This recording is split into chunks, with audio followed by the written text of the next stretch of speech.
Hi everyone, welcome back. Thanks for joining us today. We've got a brand new story to share with you. So let's begin. My name's Matthew.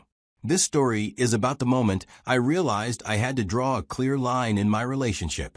When my girlfriend looked me straight in the eye and told me to apologize to her male best friend, the guy who had crashed our date night, which was supposed to be just for us. That's when I knew I wasn't going to keep swallowing things to avoid conflict. I told her right there, you need to choose him or me. But here's the thing.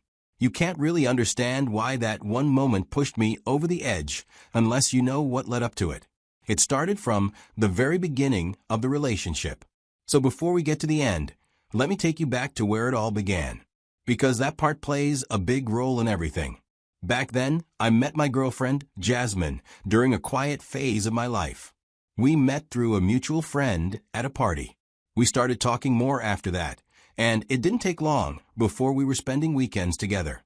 The connection between us was real. But from the very beginning, there was one part of her life that didn't sit well with me.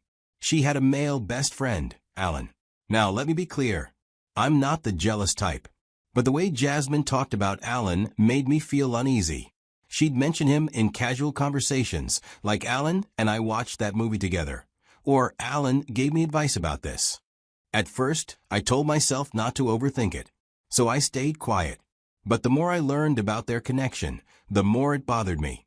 Jasmine and Alan had known each other since they were kids, same neighborhood, same schools. Apparently, they'd always been close and talked every day. Sometimes they hung out, just the two of them. And Alan? He wasn't exactly subtle about inserting himself into her world. One evening, I finally brought it up. I told Jasmine honestly that Alan made me uncomfortable. I asked if she'd consider setting some boundaries or even stepping back from that friendship a bit now that we were serious. She laughed and said, "You're being silly. Alan's like a brother to me. He's never even looked at me that way." Then she added that cutting him off wasn't an option because they had been friends their whole lives. I sat there, quiet, just nodding. I didn't want to come off as the overbearing boyfriend. So even though I didn't like it, I let it go. I told myself that maybe I needed to trust her more. Looking back now, I should have listened to my gut. But back then, I just wanted peace. I wanted to believe that love would sort it all out. And that's how the story started, with me trying to be understanding, while Alan stayed very much in the picture. Still, as time passed, I started noticing how often Alan inserted himself into our space. It wasn't just occasional texts or casual check-ins. This guy would text her nonstop, even late at night, especially when he knew she was with me. If we were having a quiet evening together, you could bet her phone would light up with a message from him, or she'd excuse herself to take a quick call that ended up dragging longer than expected. One particular moment really stuck with me. I had picked up her phone to check the time or maybe look up something. I can't even remember exactly why. But a notification message was on the screen. It was from Alan, and he casually called my girlfriend babe, alongside other messages. I stared at it, wondering what kind of platonic friendship calls each other that, especially when they know she's in a relationship. Later, I brought it up to Jasmine. I wasn't even angry at first, I just needed to understand. But she laughed. "You're jealous," she said. "Alan's just being Alan. He's going through a rough time, and I'm one of the few people he leans on." That was her excuse every time I questioned the nature of their closeness. "He's struggling, he needs support, it's not what you think." But to me, it was exactly what I thought. The signs were right in front of me. And so I told her straight, "I think this guy might low-key want to tear us apart." Of course, she dismissed that too, like I was being paranoid. But the question kept echoing in my mind. If Alan really just needed a friend, why didn't he find his own girlfriend? Why did he always have to be so close to mine? I don't believe in cutting people off from their friends or micromanaging who they talk to.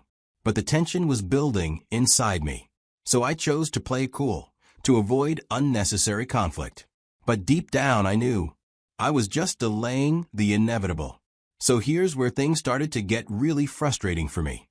I made a conscious decision to try and be civil with Alan, even though I had a bad feeling about him from the start. I figured maybe if I showed Alan some respect and try to be friendly, things would ease up. Maybe he'd back off a little, or, at the very least, stop trying to act like he had more of a claim on Jasmine than I did. That was me being hopeful, naive even. So, I started making small efforts. I invited him into conversations when it made sense. I wanted to believe that if I treated him like a friend, he'd respect the boundary of my relationship with Jasmine. But instead, all I did was open the door wider for him to step in, and not in a good way. The more friendly I was, the bolder Alan became. It was like he took my civility as some kind of invitation to insert himself even more into my relationship. He started calling Jasmine even more often, especially when he knew I was with her. Texts would come in late at night. If Jasmine and I were out on a date or spending a quiet evening in, somehow Alan would find a reason to pop up, either physically or through her phone. He would coincidentally show up at the same spots we were at. Jasmine would act like it was no big deal, but it felt intentional, like he was always watching for cracks in our time together, so he could slip right in. What made it worse was how he acted when we were all together. He was always bringing up old memories with Jasmine, like he wanted me to feel left out. And I did. I started feeling like a guest in my own relationship. I'd be holding back so much, trying to avoid confrontation, because I didn't want Jasmine to think I was being petty or jealous. But deep down it was eating me alive. Still, I didn't say much. I kept trying to believe that if I stayed calm and respectful, Jasmine would eventually see what I saw, that Alan wasn't just some innocent friend looking out for her, but someone who clearly didn't respect our relationship. But instead of pulling away, she stayed blind to it, or maybe she just chose to ignore it. It was a few weeks before Jasmine's birthday, and I had been thinking hard about how to make the day special for her. Things between us had felt a little distant lately. She'd been swamped with work, and we hadn't had a proper weekend together in a while. I missed us just being us. So I decided I was going to make her birthday about that. I told her I had a surprise plan for her birthday, and I made it clear right from the start. I wanted this to be our moment, just the two of us. I didn't want anyone else tagging along. She agreed without hesitation and told me she was looking forward to it. So I went ahead and made the arrangements. I booked a dinner at her favorite restaurant, a cozy little place she loved downtown. But I didn't stop there. I specifically called ahead and asked for a table with the best view. She always said it was her favorite part of the place. I made sure we got it. To me, it wasn't just dinner. It was a way to reconnect, to pull us back together after all those weekends. She said she was tied up with meetings. I honestly thought this would be the kind of night we'd both remember for a long time. But I had no idea it would be the night that changed everything. When I picked her up that evening, she was looking beautiful. We got to the restaurant, got seated, and everything just clicked. We were laughing, chatting, easing back into each other's rhythm like we used to. The waiter brought out our appetizers, and I thought, yes, this is exactly what we needed. Then, halfway through the appetizers, mid-conversation, I noticed someone walking toward our table. My stomach dropped the second I saw who it was. Alan, Jasmine's male best friend. I immediately knew this wasn't a coincidence.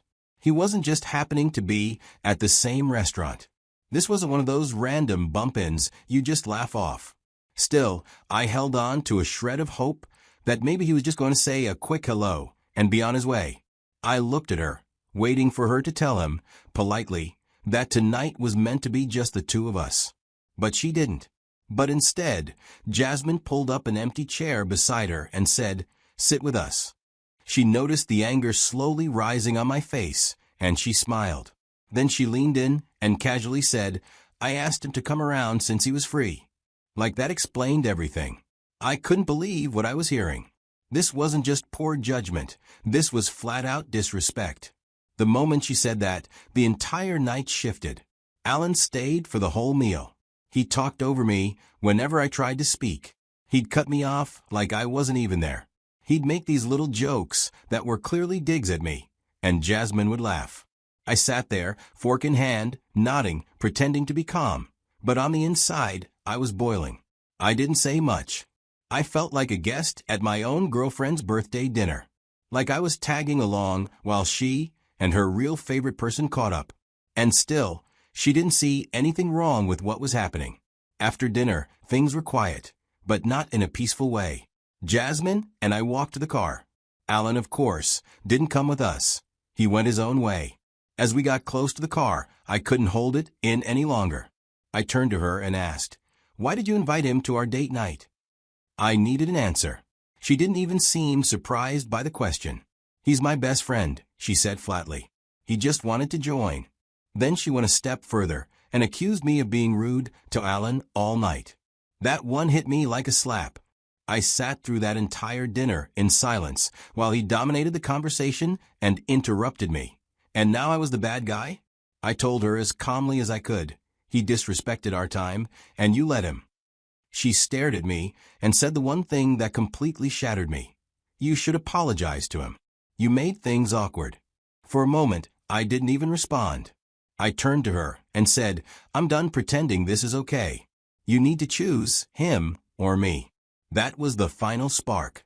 She snapped, started yelling, asking if I was really giving her an ultimatum, called me controlling, insecure, all the words people use when they want to shut down a conversation instead of facing it. I told her, "It's not an ultimatum. I'm just tired of being insulted because of this guy." She didn't choose me. Instead, she went quiet. I got into the driver's seat, started the car, and left her there. I didn't ask how she'd get home. I didn't text to check later. I was done trying to fight for someone who kept making me feel like I was the outsider in my own relationship. The next morning, I woke up to a long message from her. And I wish I could tell you it was an apology or some kind of acknowledgement. But no, it was full of blame. She told me everything was my fault, that I ruined the night, that I was insecure and jealous. She made it clear she wasn't going to cut off her friendship with Alan because of my issues. And reading that, it just confirmed everything I already felt. She wasn't ready to put me first, wasn't even willing to see things from my side. So I replied with a simple message. "I wish you well, but I won't fight to stay where I'm not valued." Then I blocked her number. I stopped taking calls or updates from mutual friends who tried to bring me gossip about her. I needed to move on. Months had gone by. I won't lie and say it was easy, but with time, the silence between me and Jasmine became normal. I had made my peace. Then one day, out of nowhere, I got a message. It came from an unsaved number. At first, I thought it might be spam or one of those mass texts you get from some app you never signed up for. But something about the way it started, it felt familiar. And then I saw her name. It was Jasmine. She said, "Hey, can we talk?" I stared at the message for a while, but I didn't even think twice. I typed back, "No," but she didn't stop there. She kept messaging. She said she just wanted a few minutes, that she didn't expect anything from me, just that I'd listen. I still wasn't comfortable talking, so I refused to take her call. I didn't want to hear her voice trying to smooth things over. So instead, she sent a long text. And when I say long, I mean it looked like a novel. I almost didn't read it, but curiosity got the better of me. I opened it, and what she said hit differently. She told me that after we ended things, she and Alan tried dating. She didn't give a ton of details, but it was clear it fell apart fast. Apparently, all that "he's like a brother to me" energy went out the window once I was gone. According to her, during one of their blow-ups, Alan admitted something that made her stomach drop. He told her, word for word, that he had always wanted to break us up, that even if she never chose him in the end, he'd be satisfied as long as she wasn't with me. Reading that, it didn't make me feel good, because I had seen this coming from the beginning. I had warned her, and I was made to feel like the jealous, insecure guy. So I replied with another message. "Good for you." That was all I had left to give. I didn't let the conversation continue. I didn't open a space for more back and forth. Before she could type another word, I ended it with, "Don't ever contact me again." And I blocked the number, for good this time. So now I ask you, what would you have done in my shoes? Do you think I was wrong for walking away? Let me know in the comments.